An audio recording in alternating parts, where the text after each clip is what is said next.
Welcome to the Introduction to Computer Science, Computer Hardware. This is Lecture A. The component, Introduction to Computer Science, provides a basic overview of computer architecture, data organization, representation, and structure, structure of programming languages, networking, and data communication.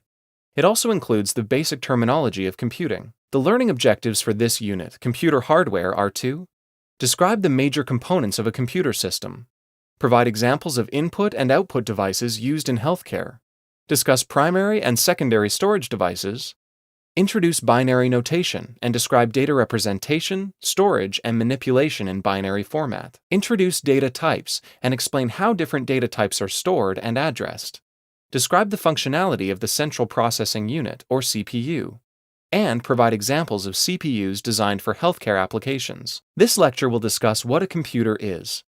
A computer is a programmable electronic device that can automatically perform a sequence of arithmetic and logical operations. It receives input and then produces output that is useful to people or devices. For example, input can be something as simple as pressing the letter A on the keyboard, then looking at the monitor to see the output, the letter on the screen. A computer is composed of hardware and software. Hardware includes the physical components of the system. Software contains logical steps to perform operations. The steps are written in a language the computer understands. There are three main types of computer hardware components: system components, which include the motherboard with its associated ports and buses, and the Central Processing Unit, or CPU. Input devices and output devices, which are collectively known as peripheral devices, and storage devices.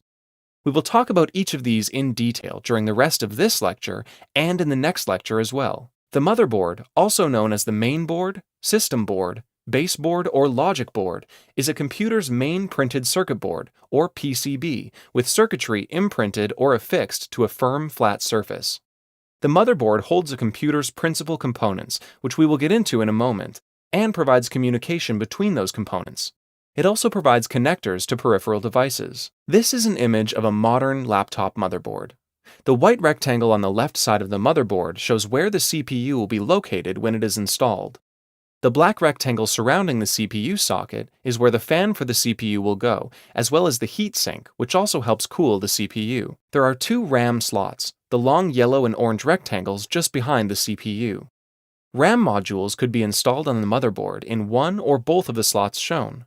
Some motherboards offer more than two RAM slots. The blue rectangle at the back of the motherboard is what's called an Integrated Device Electronics, or IDE connector, in which are installed the cables that connect the hard drives, CD drives, or DVD drives to the motherboard. At the bottom center of the motherboard are two Peripheral Component Interfaces, or PCI slots. PCI slots are where the video card, sound card, and network interface card are installed. Finally, there are a series of ports for connecting a keyboard, a mouse, a monitor, a printer, HDMI and USB devices, headphones, speakers, etc. We're going to pause for a moment to discuss standards and interoperability. To make all of the various computer devices and operating systems function well together, the International Telecommunication Union, or ITU, and the Institute of Electrical and Electronics Engineers, or IEEE, provide standards to which hardware manufacturers comply. When different devices and different operating systems work together, it is referred to as interoperability. Here is an example of interoperability issues that can occur when there are no consistent standards. In 1996, Rockwell introduced its proprietary K56 Flex hardware and software standard. This standard governed how its modems connected to an ISP's modems and to modems from other manufacturers. At about this same time, US Robotics manufactured its modems to its existing X2 standard. Notice that now there are two incompatible standards, K56 Flex and X2. Each manufacturer of a standard applied its standard to its own equipment. Since there was no global standard, each standard differed from the other, so that if a user had a K56 Flex modem at home and the ISP and/or workplace used an X2 standard-based modem, neither modem could connect to the other, which meant the modems could not communicate with each other. This forced people and organizations to buy modems from only one manufacturer if they wanted the modems to be able to communicate with each other. The effect on pricing was not favorable to consumers. Finally, the ITU, which sets standards for telecommunications, intervened and the companies worked to create the V series of standards for modern communications. The original V.90 standard was a huge success. The manufacturers created a software upgrade for their modems to reflect the new standard, and finally, modems gained the ability to communicate with each other. The current modem standard is V.92. Now, back to our discussion of computer system components. We'd finished talking about motherboard ports, and we're moving on to discuss motherboard buses. Motherboard buses are wiring that is imprinted or affixed to a motherboard and provides communication between parts of a motherboard and devices connected to it. A motherboard has a number of buses, but the most important for this discussion are its three main system buses. The first is the address bus, which is where the destination address is placed for a specific electronic communication. The second is the control bus, where timing and specific commands are placed. Finally, the data bus is where the actual data is placed. For example, documents sent to the printer travel along the data bus. An example would be helpful here. If a device requests that data be saved to the hard disk, the save command is placed on the control bus. The actual data to be saved is placed on the data bus. And the physical address on the hard disk is placed on the address bus. Referring back to our list of computer hardware components, our next topic of discussion is the Central Processing Unit. The Central Processing Unit, or CPU, interprets and executes instructions given by a program. The CPU may be called a brain of the computer. It is responsible for all of the computer's operations. The CPU has its own memory, called Synchronous Dynamic Random Access Memory, also known as SDRAM. SDRAM serves as a work area for the CPU.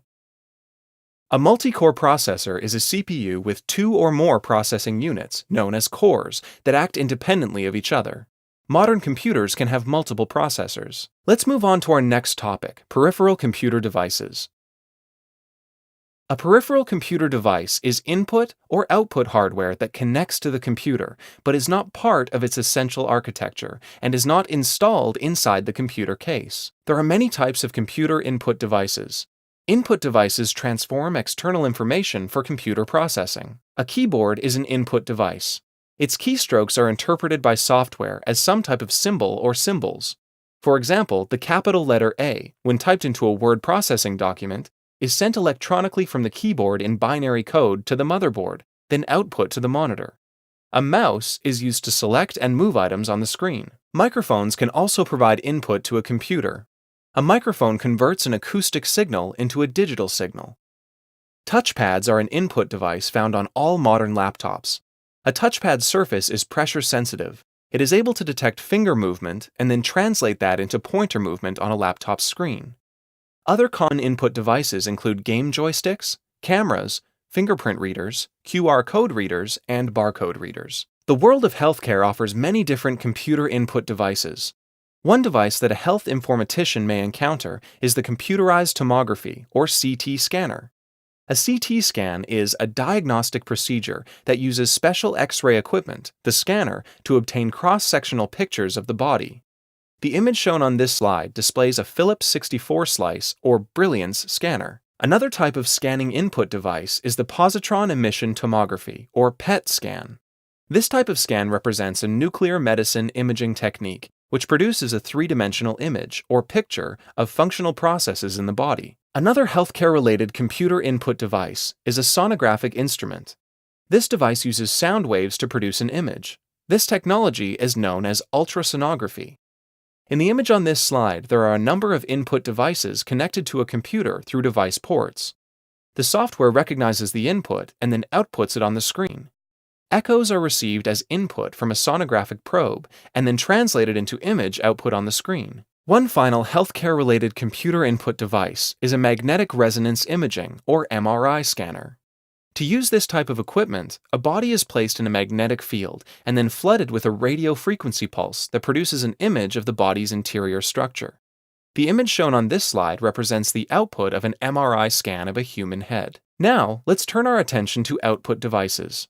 Output devices communicate the results of the computer data processing in a form comprehensible to humans.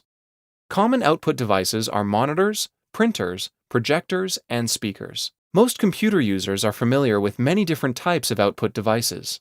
A monitor is an output device that can display computer output on its screen. A printer is an output device that produces a paper copy based on an electronic document. Some printers can also produce electronic copies by scanning and creating an electronic image of a paper document. A printer usually connects to the motherboard via a USB, parallel, or some other type of port, depending on the device. Speakers are acoustic devices that convert electrical impulses, generated by computer, into sound. The final output device we will consider is a voice synthesizer, which produces sound based on text input. Many Americans are probably familiar with Stephen Hawking's synthesized voice. His voice is known throughout the world, although he lost his ability to speak in 1985. Other common output devices include projectors, scanners, and fax machines. An output device that also acts as an input device is sonographic equipment. These types of devices produce images based on sound waves. The image on this slide shows output from a sonograph, an ultrasound image as a 3D image on the screen. Another output device that also acts as an input device is the electrocardiography, or EKG machine. The EKG machine provides an interpretation of the electrical activity of a heart over time, captured and externally recorded by skin electrodes. Skin electrodes are the input devices. The output of an EKG is a graph of the heart's electrical activity, as seen on the slide. Some peripheral devices, such as touchscreens, combine input and output functionality into a single hardware component. Also, some standalone hardware can be used as computer devices. Examples include digital cameras, cell phones, tablets, and handheld equipment. Devices usually connect to the computer via a port, but can also connect wirelessly. An example is a wireless printer.